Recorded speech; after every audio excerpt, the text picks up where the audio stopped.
Бас сүйектерінің өзара байланыстарында жалпы сүйек байланыстарының барлық түрлері кездеседі. Топографиялық ми сауыты және бет сүйектері деп алатын болсақ, осыған сәйкес қандай сүйектің байланыстары кездеседі талдап шығуға болады. Бас сүйектің кездесетін ол бірінші синдесмоздық байланыстар, соның ішінде жіктер кездеседі. Жіктердің үш түрі бар. Үш түрде бас сүйектерінің байланыстарында кездеседі. Тісті жіктер, төбе сүйектерінің арасында, қабыршақты жіктер самай сүйегі мен төбе сүйегі, сутрасерата, сутрасквамоза және бет сүйектерінің арасында тегіс, бірыңғай тегіс жіктер сутраплана. Міне үш жікте кездеседі. Бұдан басқа, осы синдесмоздық байланысқа жататын жастық ерекшеліктерінде білу керек. Бұл соның ішінде жарғақты байланысқа жататын нәрестелердегі ол еңбектердің болуы. Бұл жарғақты байланыстарға жатады. Бұның ішінде фонтикулус антериор алдыңғы еңбек және фонтикулус постериор артқы еңбек, және бұлар тақ болып келеді, және екі жұп еңбек фонтикулус сфеноидалис және фонтикулус мастоидия. Емізіп тәртібесін. Бұл еңбектер туғаннан кейін бұлар сүйектенуге ұласады, нәтижесінде бұл еңбектер жойылады, бірақ бұлда мембрананы байланысқа жатқызуға болады. Сонымен қатар нәрестелерде кездесетін маңдай сүйегінің қабыршақты бөлігі екіге бөлініп тұрады, екеуінің арасында сутра метопика кездеседі. Кейін өсу барысында даму ары қарай дамудың нәтижесінде бұл сутра метопика жойылып тұтас бір маңдай сүйегіне ұласады. Бірақ кейбір жағдайда сутра метопика ересектерде де сақталуы мүмкін. Бұны кездейсоқ рентгендік зерттеулерде көреді, сондықтан бұл қалыпты құбылыс деп есептеу керек. Сонымен қоса, бас сүйектерінде де тағы кездесетін ол еңбектердің ары қарай сүйектердің кезінде қалуы мүмкін. Осса фонтикулус және жіктердің арасында осса сутралия деп айтылады.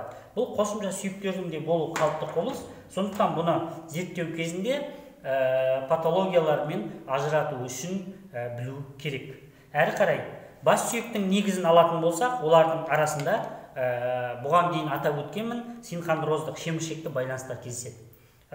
Дәлірек айтатын болсақ, самай сүйектің тастықты бөлігі мен шүйде сүйегінің арасында синхондрозис петроксипиталис, сынатар сүйек пен торы сүйектің арасында синхондрозис сфено-этмоидалис және сынатар сүйек пен самай сүйегінің тастықты бөлігінің арасында сфенопетроза кездеседі. Бұдан басқа, бұлар тұрақты синхондроздар. Бұдан басқа тұрақсыз синхондроздар, яғни сүйектеніп кеткен тағы да синхондроздар бар. Бұл уақытша синхондроздарға жататын. Шүйде сүйегінің базилиарлы бөлігі мен сынатар сүйектің денесінің арасында. Бұлар кейін өсу барысында бұлар сүйектеніп жойылады синхондроздық байланыстар. Енді бас сүйектердің ішінде кездесетін ерекше жалғыз бұл диартроздық байланыс. Бұл самай сүйегі мен төменгі жақ сүйектің буындасуы, яғни шықшыт буыны артикуляция темпоромандибулярис.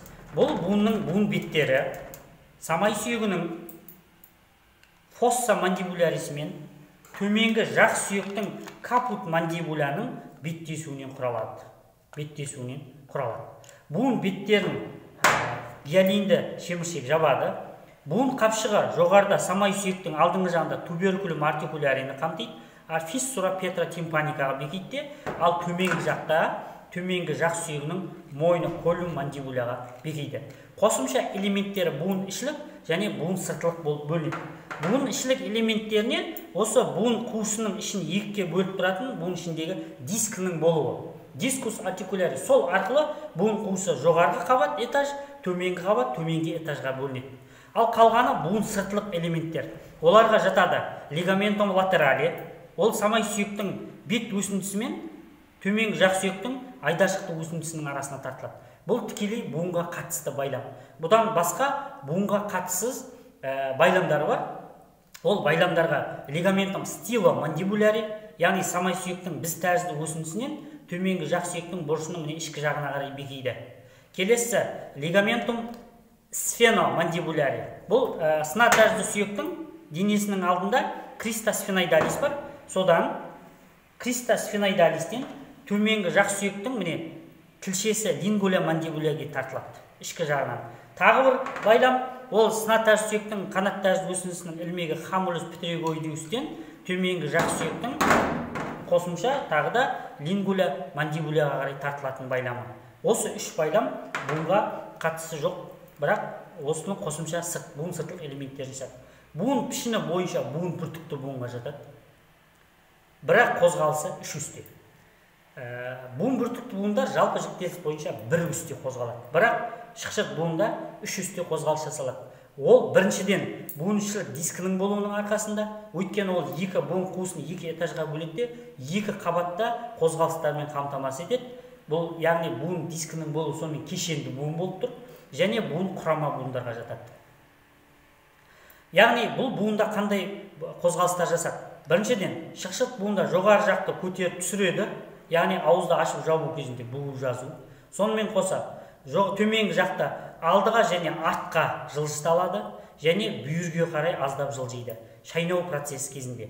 Сондықтан шықшыт буында осындай күрделі үш қозғалыс жасалады.